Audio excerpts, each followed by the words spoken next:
Good morning, student. I hope you all are well and enjoy your holiday. Let's start chapter number 2, Nationalism या Socialism in Europe and Russian Revolution, part 3. Point number 1.2, Industrial Society and Social Changes. This political trend were a sign of a new time. It was a time of profound social and economic changes. It was a time when new cities came up and new industrial region developed. Railways expanded expanded and the industrial revolution occurred. तो इससे पहले क्या पढ़ा गया था कि Russia में 3 state में लोग डिवाइड हुआ था, रेडिकल्स, लिबरल्स और कंजर्वेटिव। ये तीनों लोग मिलकर देश में एक रिवॉल्यूशन लाना चाहते थे। इस रिवॉल्यूशन में फर्स्ट क्या आया? इंडस्ट्रियलिस्ट चेंजेस, मतलब इकोनॉमिकल चेंज करना चाहते थे वो लोग। सोशल में, समाज में इकोनॉमिकल अर्थनीति का जो चेंजेस है वो लाना चाह रहे थे। वो चेंजेस तभी आ पाएगा जब इंडस्ट्री बिल्डअप होगा, और इंडस्ट्री जब बिल्डअप हुआ है, इंडस्ट्री एरिया को कवर करते हुए नए नए शहर गठित हुआ है। तो नए नए शहर में गांव से हो या दूसरे देश से लोग आने लगा, दूसरे एरिया से लोग आने लगा, और रेलवे, दूसरे एरिया से लोग आने, रेलवे डेवलपमेंट हुआ, इंडस्ट्री में डेवलपमेंट हुआ, नया कॉलोनी गठित हुआ, नया टाउनशिप बिल्डअप हुआ। Industrialisation brought men, women and children to factory. Industrialisation में क्या हुआ? मेंस, आदमी, औरत, बच्चे, सबको फैक्ट्री में लाया गया है, जहाँ पर work hours were often long and wages were too poor. काम करने का टाइम बहुत ही ज़्यादा है, जबकि वेजेस मतलब सैलरीज या डेली का जो मजूरी होता है, मजदूर लोग काम करने के बाद जो मजूरी दिया जाता है वो बहुत ही कम था। Unemployment was common particularly during times of low demand for industrial goods. Unemployment मतलब नौकरी से हटा देना। ऐसा नहीं कि कोई आदमी फैक्ट्री में, किसी फैक्ट्री में काम कर रहा है तो उसका काम ज़िंदगी भर रहेगा, या कोई भी प्रॉब्लम हो कंपनी में तभी भी उसको सैलरी मिलेगा या काम मिलेगा। जब इंडस्ट्रियल प्रोडक्ट का डिमांड मार्केट में कम हो जाता है तब जाके लेबर कट करना पड़ेगा। लेबर कट करने के टाइम किसी भी लेबर को किसी भी वक्त हटा दिया जाता है, इसे कहते हैं unemployment. Housing and stationers were problem since towns were growing rapidly.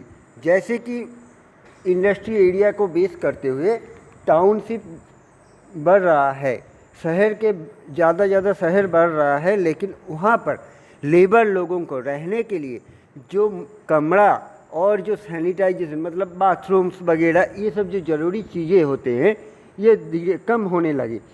जैसे एक कॉलोनी में अगर 10 बाथरूम बना दिया जाए और लोगों का संख्या 500 था उस टाइम 10, उसकी जगह 1000 हो गया, तब भी कम रहने का जगह भी सेम है और बाथरूम भी सेम है, तब प्रॉब्लम तो इशू होगा ही।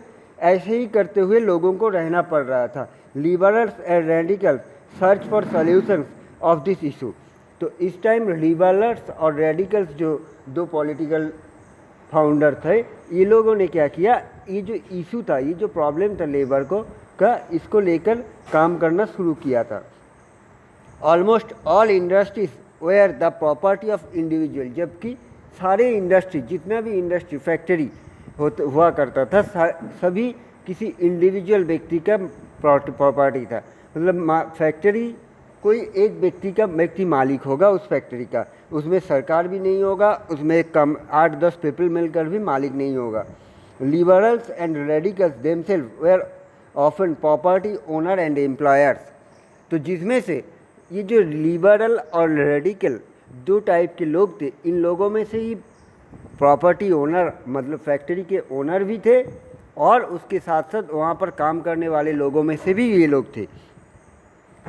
Having made their wealth through trade और industrial venture, they felt that such efforts should be encouraged, that its benefit would be achieved if the workforce in the economy was healthy and citizens were educated. और वो लोग ये भी believe करता था कि अगर एक लेबर इकोनॉमिकली वेल्दी मतलब अर्थनीति के तरफ से अगर इस्टेब्लिश्ड होगा, एडुकेटेड होगा, तब काम में वो लेबर ज़्यादा आएगा। और जब लेबर इकोनॉमिकली हो या एडुकेशनली ज़्यादा ग्रो अप करेगा, जैसे काम में आएगा और इंडस्ट्री में ज़्यादा प्रोडक्शन भी होगा। इस तरीके से मालिक लोगों का भी जो प्रॉपर्टी है या धन संपत्ति है ये ज़्यादा बढ़ने लगेगा। Of to the privilege the old aristocracy had by birth they firm believe in the value of individual effort. Industry में और क्या है, कुछ लोग जो पहले से ही एरिस्टोक्रेसी है मतलब अमीर है, मतलब वंश परंपरा में अमीर है। जैसे इससे पहले जो मोनार्ची सिस्टम चल रहा था उस टाइम मोनार्ची के जो हेल्प करने वाले, तुम लोग फ्रांस के रेवोल्यूशन के टाइम पढ़े थे, नोबेलिटी और क्लर्जी लोग, ये लोग जो थे ये लोग बॉर्न एंड बॉट अप अमीर थे। तो इन लोग ये मानते थे कि अगर लेबर लोगों को ठीक से यूटिलाइज किया जाएगा तो देश के लिए हित होगा और सबके लिए हित होगा।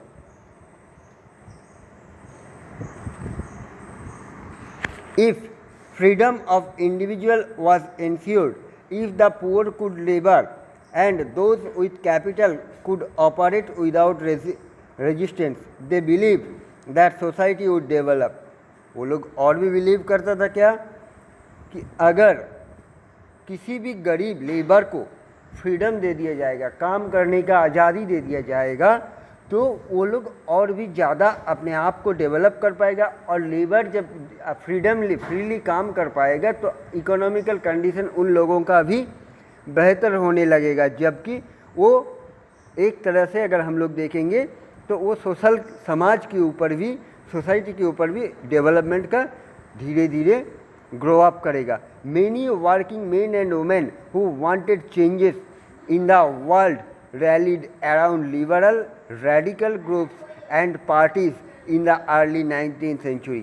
इसलिए इसके कारण मतलब ये जो डिमांड उन लोगों का था, रहना ठीक तरीके से रहना, एडुकेशन, अपना शरीर, हेल्थ वेल्थ को लेकर और इकोनॉमिकल डेवलपमेंट करने के लिए ये जो डिमांड था, इस डिमांड के लिए जो रैली मतलब मिছিল या मीटिंग ये सब जो चल रहा था, ये चल रहा था रेडिकल और लिबरल ये सब पॉलिटिकल पार्टी और अदर्स पॉलिटिकल पार्टीज़ के अंदर आके ये लेबर लोग मीटिंग मिছিল में योगदान किया या अपना डिमांड पूरा करने की कोशिश कर रहा था।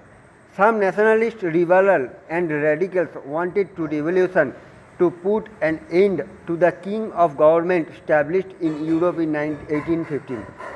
1815 के बाद जो यूरोप में मोनार्ची सिस्टम या किंगडमशिप गवर्नमेंट जो बना था इसको ख़त्म करना चाह रहा था वो लोग। In France, Italy, Germany and Russia they became revolutionaries and work to other overthrow existing monarch.